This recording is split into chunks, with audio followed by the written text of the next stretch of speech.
2-3 दिन के अंदर अंदर हमारे कम्युनिकेशन सिस्टम्स डिस्ट्रॉय हो सकते हैं, सैटेलाइट्स पर नेगेटिव इंपैक्ट पड़ सकता है, हमारी ग्रिड्स फट सकती हैं। जी हां दोस्तों, ऐसी मिस इंफॉर्मेशन कुछ लोग इंटरनेट पर फैला रहे हैं, क्योंकि रिसेंटली एक सनस्पॉट हमें देखने को मिला है जो कि सन के नॉर्थ हेमिस्फीयर में बना है, और इसकी वजह से हमें एक्सेसिव अमाउंट में सोलर विंड्स देखने को मिल सकती हैं, जिनसे थोड़ा बहुत इंपैक्ट डेफिनेटली होगा, लेकिन ऐसा कुछ भी नहीं होगा जैसा कि आपको डराने की कोशिश की जा रही है। तो चलिए जानते हैं दोस्तों, रीसेंट जो फिनोमिना है इन सोलर विंड्स का वो क्या है, और क्या कोई जियो मैग्नेटिक स्टॉर्म सही में आएगा।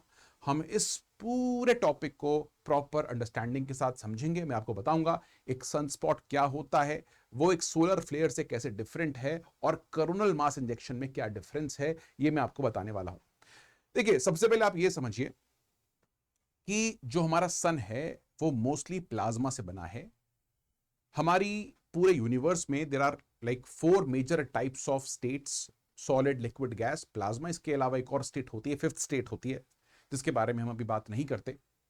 तो the plasma is the most common state in our universe.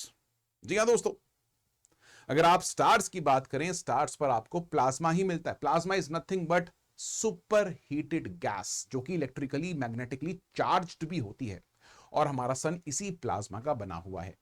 अब देखो, जो सन है वो मल्टीपल लेयर्स में डिवाइडेड है, जैसे कि हमारी अर्थ भी मल्टीपल लेयर्स में डिवाइडेड है, उसी तरीके से हमारा सन भी मल्टीपल लेयर्स में डिवाइडेड है। देखिए, जो सन का कोर है वो ये है, एंड यहां पर टेम्परेचर्स बहुत ज्यादा हाई होते हैं। The temperatures are about 1.5 15 crore degree Celsius etcetera.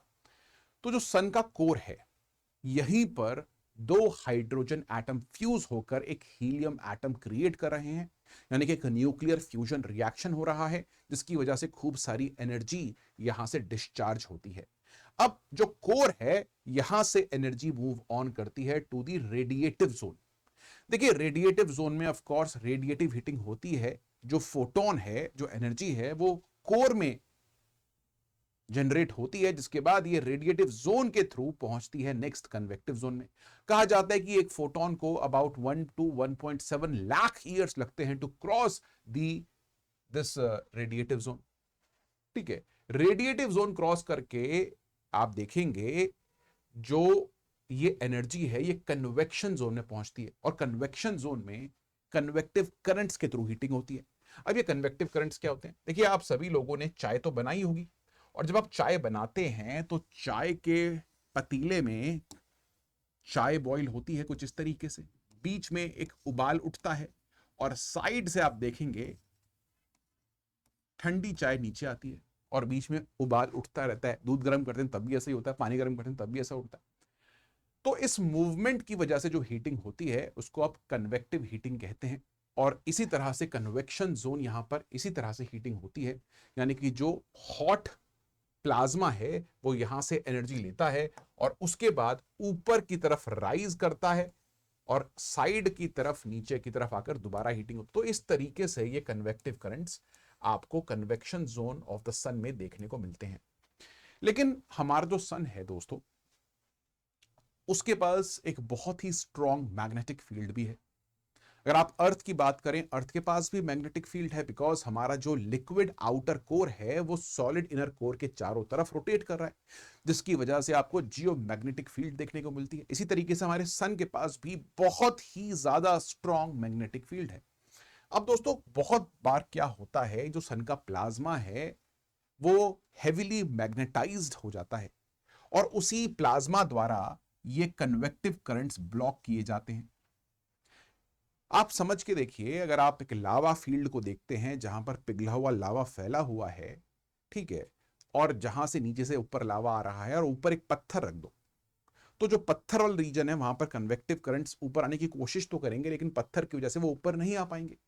तो वो जो रीजन होगा जहां आपने पत्थर डाल दिया है, वहां से हीट ऊपर नहीं आ पाएगी, लावा ऊपर नहीं आ पाएगा, जिसकी वजह से वो रीजन थोड़ा सा ब्लैक हो जाएगा। तो जहां पर ये हेविली चार्ज्ड प्लाज्मा इन कन्वेक्टिव करंट्स को रोकता है, वहां पर सन स्पॉट्स डेवलप हो जाते हैं।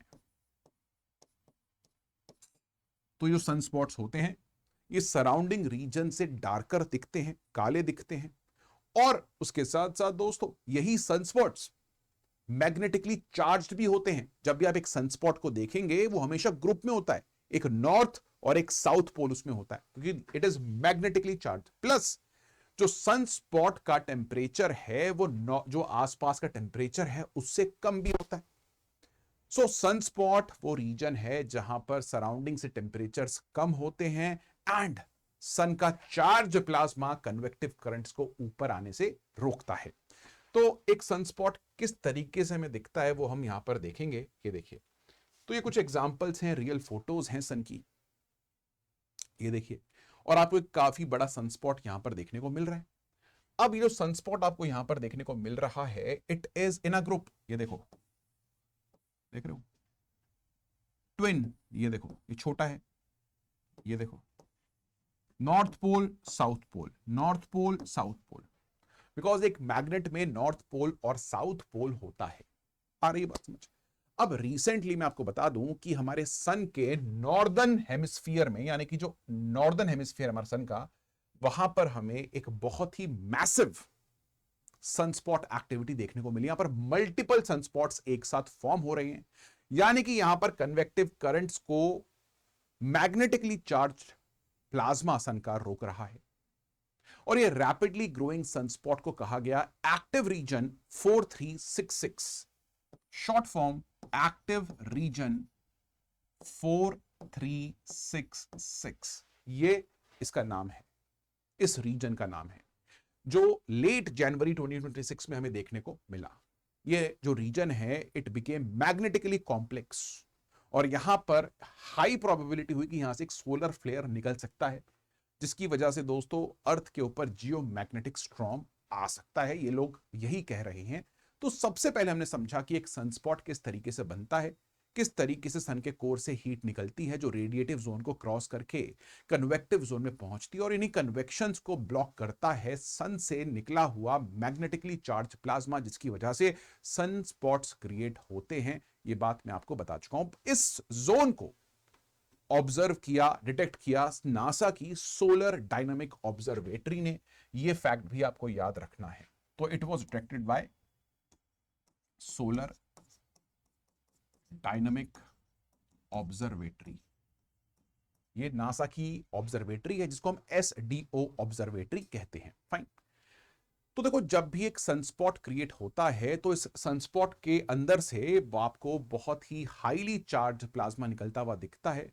यहां से बहुत सारी मैग्नेटिक फील्ड्स लाइन जो होती हैं वो निकल सकती हैं दोस्तों, और सन से आती हुई जो मैग्नेटिक एनर्जी है उसको आप सोलर विंड कहते हैं। This magnetic energy that is radiating out from the sun is known as solar wind. अगर solar wind it becomes very extreme, अरे हमारी अर्थ पर जो नॉर्मल विंड्स हैं जब वो बहुत तेजी से चलती हैं तो आप उनको क्या कहते हैं? आप उनको कहते हैं स्टॉर्म्स, तूफान। तो अगर ये सोलर विंड्स बहुत ही ज्यादा स्पीड में एनर्जी के साथ अर्थ की तरफ आती हैं तो आप इसको जियो मैग्नेटिक स्ट्रॉम या फिर सिंपली सोलर स्ट्रॉम बोल सकते हैं।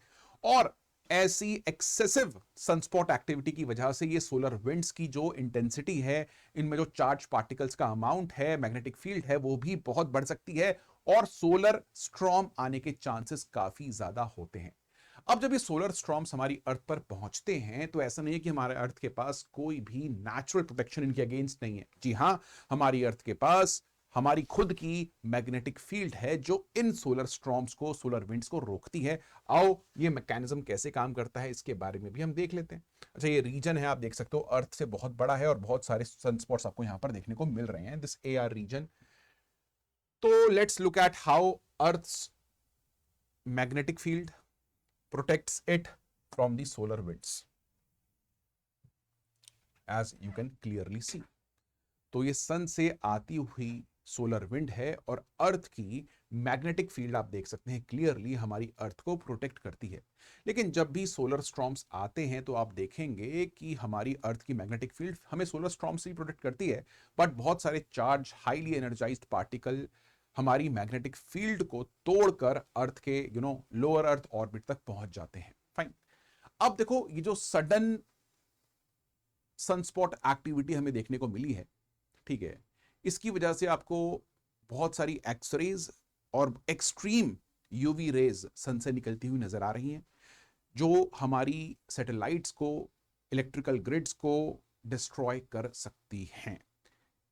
अभी रिसेंटली ऑस्ट्रेलिया, न्यूजीलैंड से न्यूज भी आ रही है कि वहां पर थोड़ा बहुत डिसरप्शंस कम्युनिकेशन में हमें देखने को मिला है, लेकिन बहुत ह्यूज डिसरप्शन हमें यहां पर देखने को नहीं मिला है।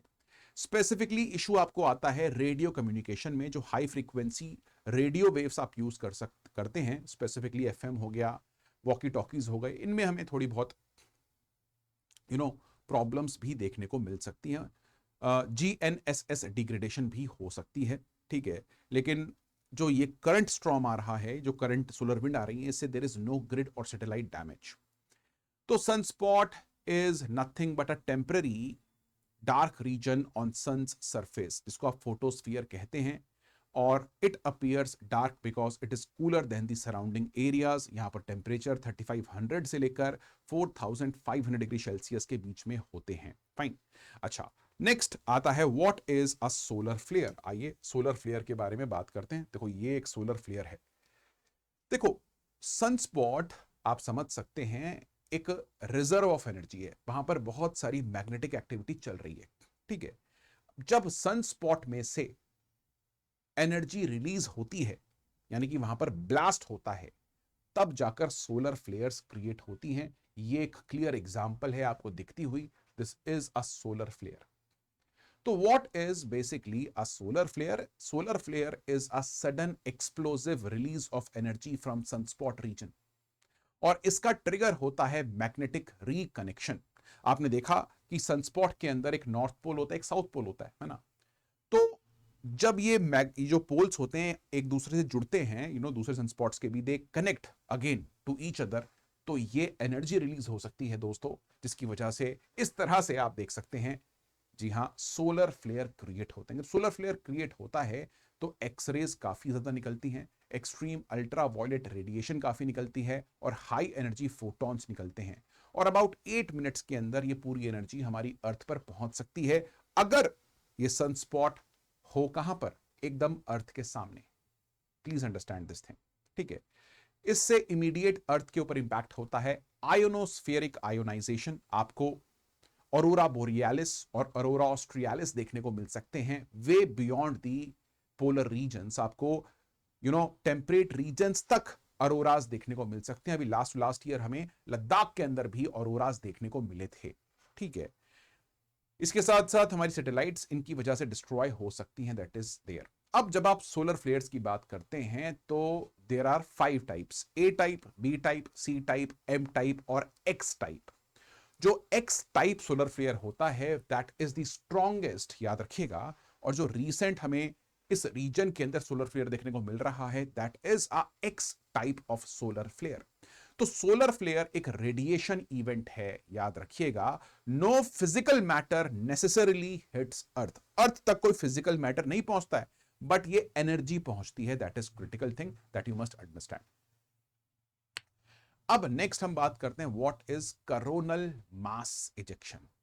देखो, करोनल मास इजेक्शन बेसिकली सन के कोरोना में से ओरिजिनेट होता है, या फिर उसके थ्रू ओरिजिनेट होता है। सन का कोरोना जो है वो सन के एटमॉस्फेयर में है, जो कि एक massive cloud of plasma plus magnetic field होता है that is ejected from the सन।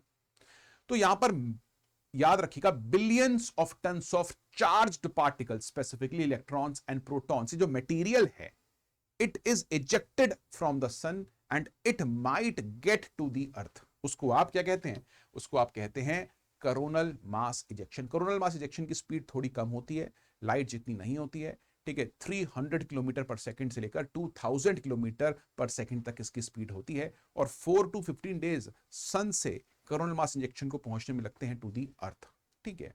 और अगर ये अर्थ पर आ जाए तो आपको जियोमैग्नेटिक स्टॉर्म्स देखने को मिल सकते हैं, पावर ग्रिड्स पर स्ट्रेस पड़ सकते हैं, सैटेलाइट डैमेज डेफिनेटली है, और auroras way beyond higher latitude आपको देखने को मिलते हैं। तो CME के अंदर फिजिकल पार्टिकल्स, मटेरियल सन से अर्थ की तरफ आता है, याद रखिएगा, ठीक है। तो ये 3 कॉन्सेप्ट्स हैं, सनस्पॉट, सोलर फ्लेयर और CME। तो अभी हमें सोलर फ्लेयर्स देखने को मिल रहे हैं इन द सनस्पॉट रीजन, जो कि नॉर्थ हेमिस्फीयर में है हमारे सन के, ये बात याद रखना। CME हमें देखने को नहीं मिला है, that is a matter of concern जो हमें समझना है। अब देखो जो सनस्पॉट होते हैं दे कम इन अ 11 ईयर साइकिल, यानी कि 11 साल के अंदर आप देखोगे कि सनस्पॉट की एक्टिविटी काफी हाई होती है एंड काफी लो हो जाती है।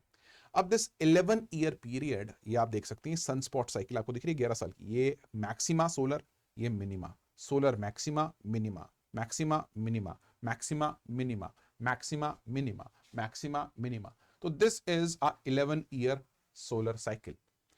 जब भी मैक्सिमा होता है आप देखेंगे उस टाइम पर हमें अर्थ की हीटिंग देखने को मिलती है।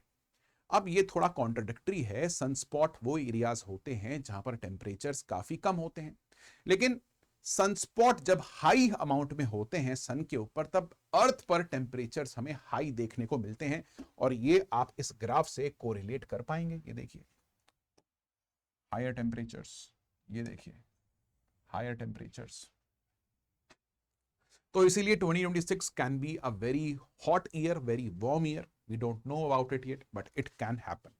तो ये सन स्पॉट साइकिल आप देखने को देख सकते हैं। ये ऑरोराज आपको इस बार देखने को मिल सकते हैं। काफी सारे इन्फ्लुएंसर्स हैं इंस्टाग्राम पर जो ये इवेंट होते ही 1-2 तारीख को नॉर्वे पहुंच गए हैं और ऑरोराज देखने के लिए। As you can see they have reached north pole, ठीक है, ऑरोराज देखने के लिए। तो दोस्तों ये कहानी है, nothing is going to happen, you have to be strong कि भैया ऐसा कुछ नहीं हो रहा। ये सारी जो मिथ्स हैं वो मैंने बस्ट कर दी हैं, ठीक है। ये मैं आपको बता दिया है what is the whole issue. अगर आपको लेक्चर पसंद आया तो निर्णय के साथ जरूर जुड़िएगा, हमारे चैनल को सब्सक्राइब जरूर करिएगा। इसके साथ साथ do check out the foundation batches of Nirnay with that thing in mind. Bye guys, take care and I will meet you in the next one.